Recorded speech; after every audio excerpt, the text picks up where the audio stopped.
नमस्कार मंडळी, तुमच्या सगळ्यांचं माझ्या चॅनलवर मनापासून स्वागत आहे. आज आहे आषाढ अमावस्या. आजच्या दिवसांपासून पुढे सणांची रेलचेल सुरू होते. आज आपण सगळ्या दिव्यांची पूजा करणार आहोत. आजच्या व्लॉगमध्ये मी दाखवणार आहे माझ्या घरी दीप अमावस्या कशी साजरी केली जाते, त्याची पूजा कशी केली जाते. पूजा करायच्या आधी पण घर स्वच्छ आवरून घ्यायचं. सण असले की तो एक मोठा टास्क असतो आपल्यासमोर, की घर आधी स्वच्छ करायचं आणि मग सणासुदींसाठी लागणारं सर्व काही रेडी करायचं. सकाळी उठल्याबरोबर छोटा रॅक जो आहे ना, तो मी क्लीन केला होता, कारण सकाळीच आमचं पाणी येतं आणि तेव्हा म्हटलं आळशीपणा करण्यापेक्षा काहीतरी साफसफाई करून घेऊया, म्हणून छोटा रॅक होता तो क्लीन करून घेतला. आजच्या दिवशी घर जे आहे ते मीठ व हळद टाकून स्वच्छ करायचं असतं, म्हणून मी ते मीठ आणि हळद टाकून घर छान आता पुसून घेते. घर छान आवरायचं, झाडून घ्यायचं आणि मग पाण्यामध्ये थोडंसं मीठ टाकायचं, हळद टाकायचं आणि ज्या तुम्ही लिक्विडने घर पुसत असणार ते लिक्विड ॲड करायचं आणि पूर्ण घर पुसून घ्यायचं. माझी माऊ इतकी शांत आहे, तोपर्यंत म्हटलं कामं करून घेऊया. भरपूर कामं करण्याचं टार्गेट होतं, की माऊ शांत आहे तोपर्यंत एवढी कामं झाली पाहिजे. पण कसलं काय, छोटं बाळ आहे शेवटी, त्याला पण आईची आठवण येतेच आणि मी समोर दिसले नाही की मग रडायला लागते. तिचं असं आहे कितीही काम कर पण माझ्या समोरच कर. आता तिला घेऊन काही फिरता येत नाही, कारण अजून झोल जो आहे तिचा तो ती सांभाळत नाही. मान वगैरे पकडते बऱ्यापैकी, पण झोल अजून तिला सांभाळता येत नाही आहे. थोडंसं असं उभं धरलं की इकडे तिकडे डुलक्या मारते, म्हणून तिला पकडून कुठलंच काम अजून करता येत नाही. थोडंफार जे असतं ते मी करून घेते, पण बाकीची कामं मग तिला बेडवर झोपवून म्हणा किंवा पाळण्यात टाकून म्हणा तसेच करावी लागतात. आता मी घर पुसत होती, म्हटलं बाहेरचं पण चांगलं क्लीन करून घेऊया. पण कचऱ्यावाला आलेला होता, तो पण सोबतच क्लीन करत होता. मग मला काही बाहेरचं पुसण्याची वगैरे गरज पडली नाही, त्यानेच सर्व साफ करून घेतलं. माझं घरही पुसून झालं. आत्ता म्हटलं चला देवघर छान साफ करून घेऊया. सगळ्यात आधी मी देवघर आवरायला घेतलं, पूर्ण देवघर खाली केलं आणि देवही छान घासून पुसून देवघर जे आहे ते पण छान पुसून घेतलं आणि असं नीटनेटकं क्लीन केलं ना की खूप छान वाईब्स येतात. माझं देवघर जे आहे ते बऱ्यापैकी घाण होत होतं, कारण 4-5 महिने मी गावीच फिरत होती, त्यामुळे माझं काही लक्ष लागत नव्हतं घरामध्ये. पण आता मी देवघराची छान प्रकारे काळजी घ्यायला लागलेली आहे. लास्ट टाईम मी जेव्हा आली होती तेव्हासुद्धा देव छान स्वच्छ घासले होते, देवघर छान क्लीन केलं होतं आणि आत्तासुद्धा मी छान साफ करून घेतलं. माऊ जागी होती म्हणून त्याचा फायदा घेतला आणि टी व्हीवर मस्त मंत्र लावले. त्यानंतर उंबरठा पूजनही करून घेतलं. उंबरठ्याला हळदीचं लेपन लावून घेतलं आणि उंबरठ्याची पूजा करून घेतली. उंबरठ्याची पूजासुद्धा माझी छान प्रकारे डन झालेली आहे आणि आत्ता मी काय करणार आहे, मेन जो दरवाजा आहे आपला त्यालाही छान पुसून घ्यायचा ओल्या कापडाने.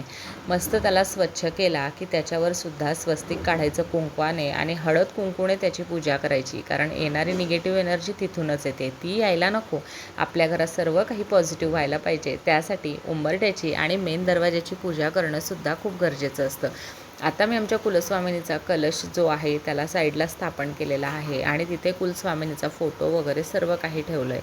सो तिथेसुद्धा मी व्यवस्थित साफसफाई करून घेतली आणि परत एकदा व्यवस्थित सर्व सेट करून दिलं, जेणेकरून सगळं काही व्यवस्थित दिसलं पाहिजे. आणि हो, इतकी सर्व कामं करते पण माऊ झोपली नाही आहे बरं. माऊ बेडरूममध्येच आहे, ती व्यवस्थित खेळते आहे. तोपर्यंत मी झटपट सगळी कामं करून घेत होती आणि जे काम हातात आलं ते करत होती. 1 बाय 1 काम करायला लागलं ना मग काही खरं नाही, मग तर काम राहिलं म्हणून समजा. म्हणून जे काम हातात आलं ते पटपट उरकवत होती. पूजा करायच्या आधी घरातले सगळे दिवे, समया, निरंजन स्वच्छ घासून घेणं खूप महत्त्वाचं असतं. मी इथे पितांबरी वापरून दिवे छान चमकवले. तुम्ही लिंबू पण ॲड करू शकता. लिंबू पितांबरीमध्ये ॲड केला तर हे दिवे छान प्रकारे निघून जातात आणि अगदी सोपे जातात, जास्त काही याचा त्रास होत नाही.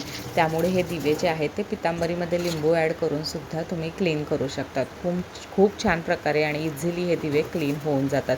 आता मला खूप जास्त घाई होती म्हणून मी पटपट इथे पितांबरीने साफ करून घेत होती.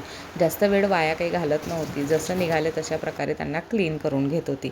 आता त्यांना छान कोरड्या कपड्याने पुसून घ्यायचे, जेणेकरून पाण्याचे डाग त्याच्यावर पडणार नाहीत आणि हे दिवे जे आहेत ते जास्त काळासाठी स्वच्छ राहतील. जर तुम्ही त्यांना असंच ओलं सोडून दिलं ना मग त्याच्यावर पाण्याचे डाग पडतात आणि ते पुन्हा खराब दिसायला लागतात. आता माझ्याकडे एकाच प्रकारचे काही दिवे नाही आहेत, वेगवेगळ्या प्रकारचे आणि वेगवेगळ्या डिझाईनचे भरपूर दिवे आहेत आणि एकाच ठिकाणी सर्व ठेवलेले असतात वर्षभर, म्हणून एकाच जागेवर बरोबर सापडतात.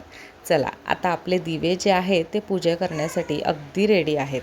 ती छान दिवे चमकायला लागलेत आणि देवघरसुद्धा. चला आता पूजेची तयारी करून घेऊया. छान सर्व दिवे जे आहेत ते मी पाटावर एक एक करून मांडून घेतले. आणि हो, जशा प्रकारे पूजा करता येते तशी साध्या पद्धतीने मी माझ्या पद्धतीने पूजा करून घेते. मी हे माझ्या प्रत्येक ब्लॉगमध्ये सांगत असते की पूजा कशी करायची, कशा प्रकारे मांडणी करायची, हे मी कधीच तुमच्यासोबत सांगत नाही. कारण मीच याला त्याला विचारून सर्व पूजा करत असते आणि ते तुमच्यासोबत शेअर करायचं ते काही मला जमत नाही. कारण चूक प्रत्येकाकडून होते आणि एवढी पूजा डिटेलमध्ये मला पण एवढी येत नाही. म्हणून मी काही तुमच्यासोबत सर्व काही डिटेलमध्ये शेअर करत नाही. मला जशा प्रकारे पूजा येते मनोभावे मी तशा प्रकारे पूजा करून घेते.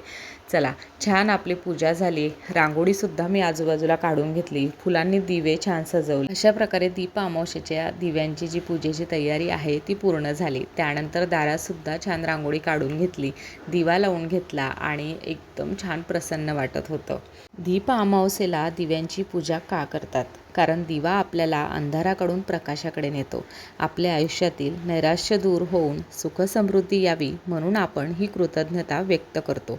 दिव्यांना हळद कुंकू व्हायचं, फूल वाहून नमस्कार करायचा आणि आपल्या घरासाठी सुखसमृद्धी मागायची, शांती मागायची आणि जसं दिवा तू प्रकाशित राहतो तसंच माझं घर नेहमी प्रकाशित राहू दे, असं दिव्यांना सांगायचं. दीप अमावस्येला एक गोड पद्धत असते, ती म्हणजे गव्हाच्या पिठाचे दिवे बनवणे. गूळ आणि गव्हाचं पीठ एकत्र करून मी हे छान दिवे बनवले. आजच्या नैवेद्यासाठी हे दिवे खूप महत्त्वाचे असतात. पूजेनंतर घरातल्या सर्व लहान मुलांना या दिव्यांनी ओवाळतात. सर्व दिवे प्रज्वलित झाले, घर कसं प्रकाशाने उजळून निघालंय. छान दिव्यांची आरती करायची, पूजा संपन्न करायची आणि तुमच्या घरात लहान मुलं असतील तर त्यांनासुद्धा दिव्यांनी ओवाळायचं. माझ्या घरात माऊची ही पहिली दीप अमावस्या होती. माऊ अजून बसत नाही म्हणून तिच्या दादालाच सांगितलं की तिला मांडीवर घेऊन बैस. दोघांची छान पूजा करून घेतली आणि दिवे ओवाळून घेतले. असा होता हा माझा दीप अमावस्येचा ब्लॉग. आय होप की तुम्हाला खूप आवडला असेल. साधी, सिंपल आणि सरळ पूजा करून घेतली पण मनोभावे तुमच्यापर्यंत पोहोचवली आहे. तुम्हाला आवडलं असेल तर please like, share and subscribe. Thank you so much for watching. Bye bye.